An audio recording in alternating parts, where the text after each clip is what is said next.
Hey everybody, it's Lance here. Lance's Car Life with the first video of 2024, and I did not want to start the year off with this video. Now, I've been away, but I've been following the situation. It's the whole Dodge Demon situation down in Mississippi. Now, I'm going to look at it from a different standpoint. I'm going to look at this from me as a salesperson. Now, the fast and dirty version of this whole thing is this. Customer A, the soldier, is deployed. Now, his car came in. The problem is customer B drove 8 hours to this dealership in Mississippi on a car that was already sold. And that dealership sold customer A's car, which was ordered to said service person. Now, there's a lot of things wrong with this. Now, at the end of this month, I'll start year number 20 in the car business. And as somebody who's been doing this as long as I had never in my career done this, especially on an order to a service person. So let's get that out of the way right now, because I ain't no scumbag. Now, with that being said, the problem I have with this whole thing is this.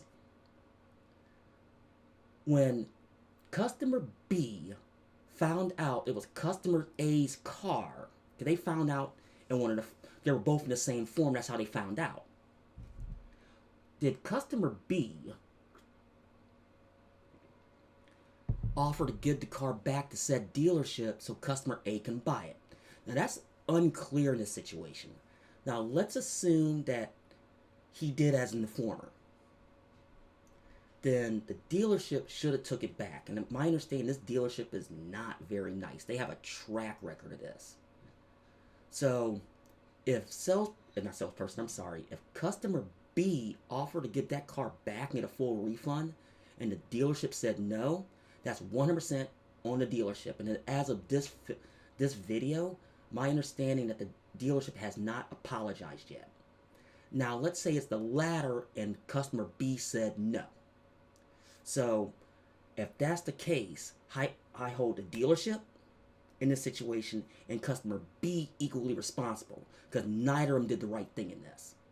Period. The end. Because I'm seeing like in all these stories, nobody's talking about customer B. Now, with that being said, also, watching all the videos on this.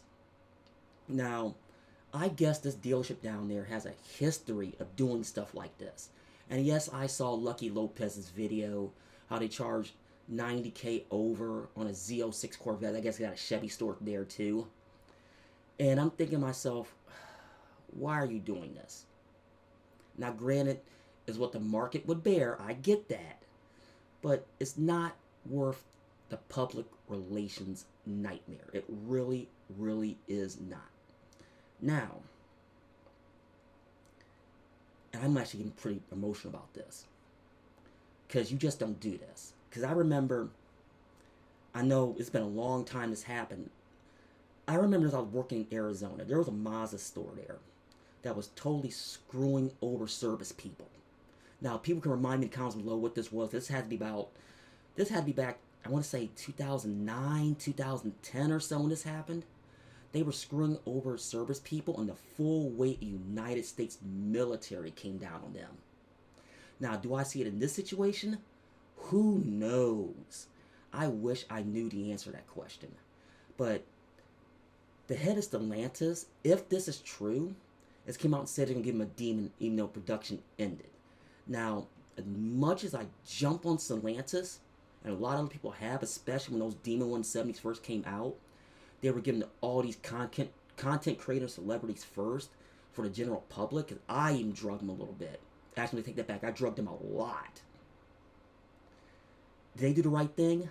Yes, but even though this is more has to do with public relations more than anything else.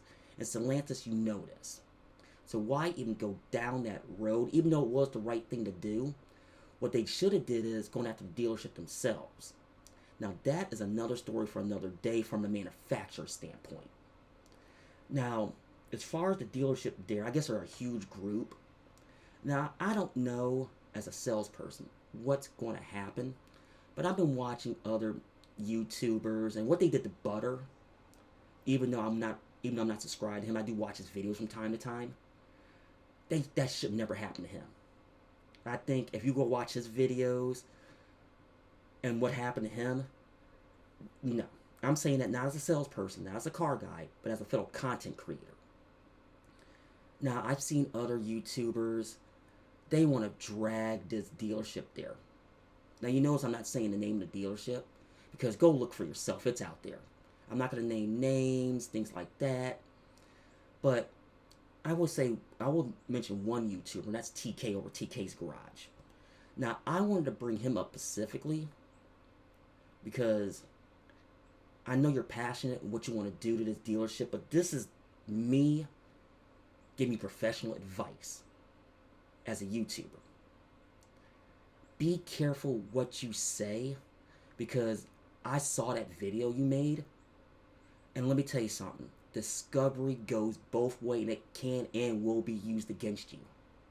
Don't start making open-ended threats, especially when it's on video on this platform.